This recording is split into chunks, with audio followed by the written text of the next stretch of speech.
మీ business ఏదైనా మీ ఊర్లో promotion చేయాలంటే అది సుమన్ టీవీతోనే సాధ్యం. ఇప్పుడే సంప్రదించండి.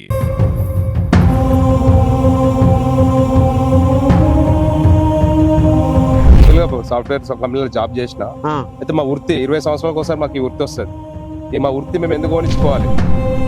ఊరు దగ్గర ఊర్లో ఈ పని తప్ప ఇక్కడనే మేము ఫిక్స్ అయిపోయింది. ఇప్పుడు మేము కూడా చదువుకున్నాం, మేము కూడా ఈ పని చేసుకోవాలి. మా వృత్తిలో కూడా మేము చాలా మందికి పని ఇస్తున్నాము. శవాలను తీసుకొచ్చేటప్పుడు కానీ చిన్న చిన్న మధ్య చేసిన ఛాతి కాలేదు, మొత్తానికి కాళ్ళు చేతులు కాలిపోతే తలకాయ కాలి కార్లో పెట్టినాక వాళ్ళ ఇంట్లో ఎవరైతే అగ్గిపడుతారో వాళ్ళు కొత్తకుండా పెట్టి నీళ్లు ఇడిచిపెట్టేదాకా కూడా అలాగే లాక్ వెళ్ళిపోతారు. మనం ఏ సిగ్గుపడకుండా సొంతంగా పని చేసుకుంటే తప్పలేదు, అందరు బాగుపడతారు. యువకులు ప్రత్యేకంగా జాబే కావాలని ఏం లేదు. నమస్తే, వెల్కమ్ టు సుమన్ టీవీ. ఇప్పుడు ఉన్న యువత గవర్నమెంట్ జాబ్సే కావాలి, మాకు జాబ్ ఉంటేనే మేము ముంగటికి వెళ్ళగలుగుతాము, లేకుంటే లేదు అని కూడా చాలా మంది ఇంట్లో కూర్చొని కాలయాపన చేస్తుంటారు. కానీ ఒక యువకుడు మాత్రము కాటి కాపరిగా మారాడు. సాఫ్ట్వేర్ ఉద్యోగాన్ని వదిలి ఆయన కుల వృత్తిని నిలబెట్టుకోవడం కోసం, ముందు తరాలకు అందించడం కోసం కూడా ఒక యువకుడు సాఫ్ట్వేర్ ఉద్యోగాన్ని వదిలి కాటి కాపరిగా మారినటువంటి యువకుని కథ మన సుమన్ టీవీ ప్రత్యేక కథనంలో చూద్దాం. ఎందుకు మీరు ఇప్పుడు ఒక యువకుడు మీ జాబ్ చేసేంత అది ఉంది కదా, ఎందుకు మీరు ఏం చదువుకున్నారు అసలు? MBA student. MBA Medak college Siddipet, Giri నా పేరు. అంటే ఎందుకు మరి మీరు శ్మశానంలో వర్క్ చేయాల్సి వస్తుంది? అయితే మేము యాక్చువల్ గా సాఫ్ట్వేర్ కంపెనీలో జాబ్ చేసిన అయితే మా వృత్తి 20 సంవత్సరాలకు ఒకసారి మాకు ఈ వృత్తి వస్తుంది. ఈ మా వృత్తి మేము ఎందుకు కొనిచ్చుకోవాలి అని చెప్పి మేము వృత్తి కంటిన్యూ చేస్తున్నాం. మా ఫాదర్, మా తాత, మా వాళ్ళందరూ వేసుకుంటూ వస్తారు కదా, మేము కూడా వృత్తి మేము కూడా నేర్చుకొని మా వృత్తిని ఓనించుకోవద్దు. ఇప్పుడు గౌడ్స్ వాళ్ళు వాళ్ళ పని వాళ్ళు చేసుకుంటారు, కుమ్మర్ వాళ్ళు చేసుకుంటారు. మా వృత్తి ఏంది? కాటి కాపరి. అంటే మీరు అనుకుంటున్నారు కాటి కాపరి అంటే ఇట్లా మిషాలు గొంగడేసుకొని ఇవన్నీ మీరు ఏదో ఊహించుకుంటారు. కాకపోతే ఆ జనరేషన్ అట్లా ఉంటే మమ్మల్ని ఊరు దగ్గర ఊర్లో ఈ పని తప్ప ఇక్కడనే మేము ఫిక్స్ అయిపోయింది. ఇప్పుడు మేము కూడా చదువుకున్నాం, మేము కూడా ఈ పని చేసుకోవాలి నేర్చుకుంటున్నాం. మా బావలు, మా మామలు, మా కాకలు, మా చిన్న, మా పెద్దనాయన అందరూ మా వృత్తి అంతా ఇదే. అయితే మా వృత్తి వచ్చినప్పుడు మేము కంపల్సరీ చేసుకోవాలనే ఉద్దేశంతో మా వాళ్ళు కూడా ఇదే చెప్పారు. మాకు జాబ్ చేసుకోవడం కూడా అవకాశం ఉంది. కాకపోతే ప్రతి యువకుడు గవర్నమెంట్ జాబే రావాలి, నాకు ఈ పని ఉంటేనే చేస్తా అదని ఏం లేకుండా ప్రతి యువకుడు పని చేసుకోవాలి. పని అయితే భూమి మీద మంచి చాలా పనులు ఉన్నాయి. ఏ యువల వృత్తి వాళ్ళు చేసుకోవచ్చు. మా వృత్తిలో కూడా మేము చాలా మందికి పని ఇస్తున్నాము. మా దగ్గర 10 మంది పని చేస్తారు వర్కర్స్, వాళ్ళందరికీ మేము ఉపాధి ఇస్తున్నాం. మేము కట్టే చేసేటోళ్ళు కట్టే కొనుకొచ్చి వాళ్ళకు ఉపాధి ఇస్తున్నాం. ఈ అనాథ శవాలు రాత్రి 12-1 టైంలలో కూడా గవర్నమెంట్ హాస్పిటల్ చిన్న చిన్న పిండాలు చనిపోతాయి, చిన్న పాపలు.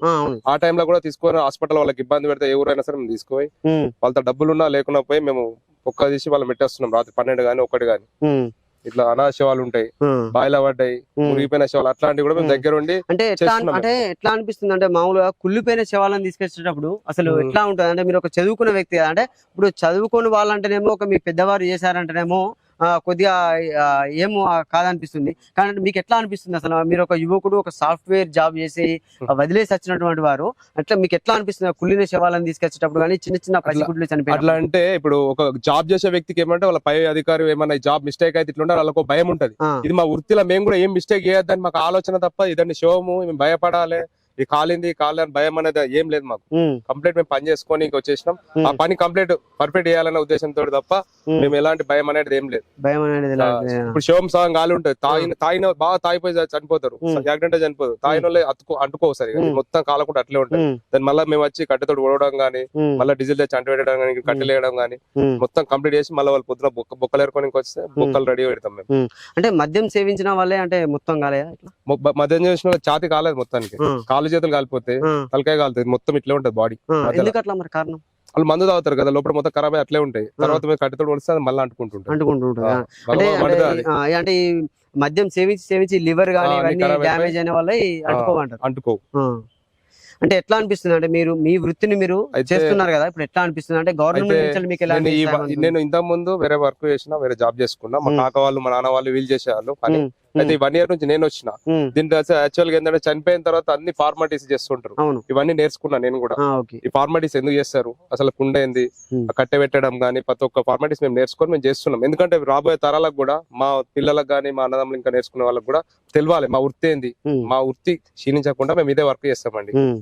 అంటే ఇప్పుడు ఎలక్ట్రికల్ కూడా మనిషిని దహనం చేసి వస్తున్నది. అవును, అంటే ఎట్లా మరి దాని గురించి? ఇక్కడ ఇంకా స్టార్ట్ కాలేదు, వస్తుంది ఇక్కడ కూడా. ఆ, వచ్చినా కానీ ఆ వర్క్ కూడా మేమే ఇస్తాం. ఆ, ఎలక్ట్రికల్ అంటే డైరెక్ట్ బాడీ తీసుకొచ్చి అలా పెట్టి బటన్ వేయడం అంతే, ఆ, వాళ్ళ ఇంట్లో వేపిస్తాం అన్నట్టు. ఆ, అయితే ఇప్పుడు మీరు అంటారు ఎలక్ట్రికల్ ద్వారా అవును. కాలుస్తారు అంటే హైదరాబాద్ స్టార్ట్ అయింది. ఉమ్, దాదాపు ఇప్పుడు మనం పుట్టినవాడు గిట్టగా తప్పదు అంటూ అవును. చనిపోయిన తర్వాత ఫార్మాలిటీస్ తోటి మన హిందూ సాంప్రదాయం ప్రకారం చేస్తేనే ఇంట్లో వాళ్ళకి కానీ పుణ్యం ఉంటది, చనిపోయిన వాళ్ళు కూడా స్వర్గానికి చెందే అవకాశం ఉంటది. ఉమ్, ఇప్పుడు చనిపోయిన తర్వాత కొత్త కుండ తీసుకొచ్చి నీళ్లు పెట్టి తిరుగుతా చూసేది. ఉమ్, చనిపోగానే మన ఆత్మ అలాగే వెళ్ళిపోకుండా ఉమ్, కార్లో పెట్టినాక వాళ్ళ ఇంట్లో ఎవరైతే అగ్గిపడుతారో వాళ్ళు కొత్త కుండ పెట్టి నీళ్లు ఇడిచిపెట్టేదాకా కూడా అలాగే ఆత్మ వెళ్ళిపోదు. ఉమ్, నీళ్లు ఇడిచిపెట్టి కుండ బద్దలు కొట్టిన తర్వాత మేము అంటు పెడతాం. ఉమ్. అది మన సాంప్రదాయం. అంటే ఇప్పుడు హిందూ సాంప్రదాయం ప్రకారం అలా చేయాలంటారు. అలా చేస్తే ఆ. మనకు పుణ్యము, వాళ్ళు చనిపోయిన వాళ్ళకు కూడా ఆత్మ శాంతి ఇస్తుంది.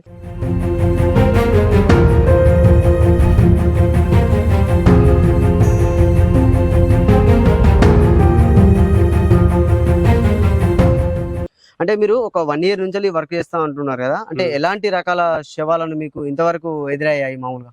దాదాపు ఇప్పుడు నేను 70-80 శివాల దాకా నేను కలబెట్టిన సొంతంగా. ఉమ్, మా కాక వాళ్ళ సలహాలు తీసుకొని వాళ్ళ దగ్గర పని నేర్చుకొని, మా బావ వాళ్ళు ఇట్లా ఉంటారు, ఈయన కూడా దగ్గర రాయ్ ఉమ్, ఏమో బావ ఉమ్, ఇంకో ఆయనే, వీళ్ళంతా నాకు పని చేపించిన వీళ్ళు మెయిన్ గురువులు ఇల్లు నాకు. ఉమ్, ఉమ్, వీళ్ళతో వీళ్ళందరూ పని పని నేర్పిస్తున్నారు. వీళ్ళు చాలా 30-40 సంవత్సరాల నుంచి వీళ్ళు చేస్తారు. వీళ్ళ దగ్గర నేను పని నేర్చుకొని ఉమ్, నేను కూడా చేస్తున్నా. ఉమ్, వీళ్ళంతా కారణం మా కాక. కాక ఎట్రా ఒకసారి ఉమ్, మా కాక ద్వారా నువ్వు చేయి బిడ్డ, నువ్వు నిలబడి ముంగట అని చెప్పి మా కాక నన్ను ముందడ తోలి ఉమ్, బావలను పట్టుకొని చేయాలంటే ఆయనతోటి నేను పని నేర్పించుకొని ఉమ్, వీళ్ళంతా మా గురువులు లెక్కరే నాకు. నేను నేర్చుకుని నా కింద కూడా మా పిల్లలు నేర్చుకుంటారు. ఇప్పుడు ఇక ఉమ్.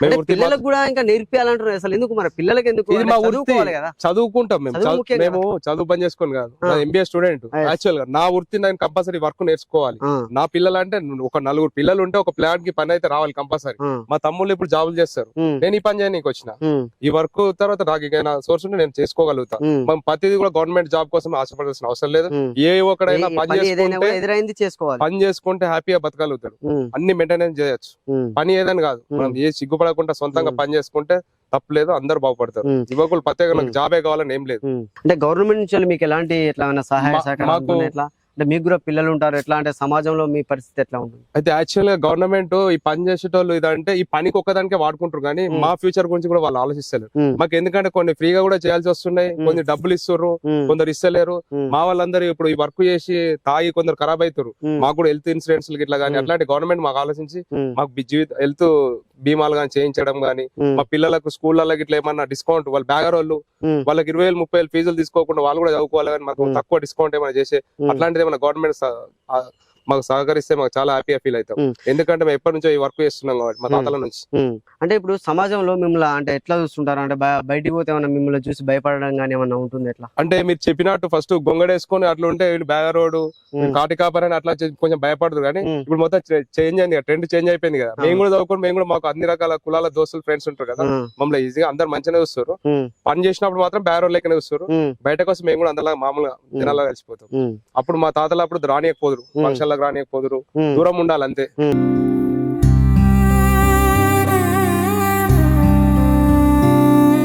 అట్లుంటుండే. సో చూసారు కదండి, అంటే సాఫ్ట్వేర్ జాబ్ వదిలి కాటి కాపరిగా కూడా ఆ యువకుడు చేస్తున్న వృత్తి మాత్రం ఆయన కుల వృత్తిని కాదనకుండా నేను ముంగడికి సాగాలి, నా కుల వృత్తిని నా పిల్లలకు కూడా నేను అందిస్తానన్న మాత్రం చాలా హ్యాట్సాప్ అని చెప్పచ్చు. సుమన్ టీవీ ద్వారా కూడా ఆయనకు ఈ వృత్తిని కొనసాగిస్తున్నందుకు ధన్యవాదాలు చెప్తున్నాము. కెమెరామెన్ అంజితో సతీష్, సుమన్ టీవీ, సిద్దిపేట.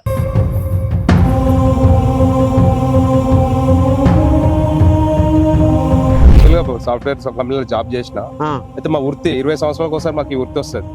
ఈ మా వృత్తి మేము ఎందుకు కొనిచ్చుకోవాలి, ఊరు దగ్గర ఊర్లో ఈ పని తప్ప ఇక్కడనే మేము ఫిక్స్ అయిపోయింది. ఇప్పుడు మేము కూడా చదువుకున్నాం, మేము కూడా ఈ పని చేసుకోవాలి. మా వృత్తిలో కూడా మేము చాలా మందికి పని ఇస్తున్నాము. పులిన శవాలను తీసుకొచ్చేటప్పుడు కానీ చిన్న చిన్న అట్లా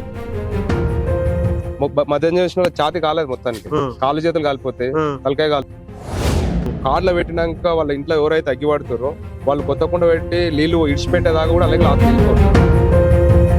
మనం ఏ సిగ్గుపడకుండా సొంతంగా పని చేసుకుంటే తప్పలేదు, అందరు బాగుపడతారు. యువకులు ప్రత్యేకంగా జాబే కావాలని ఏం లేదు.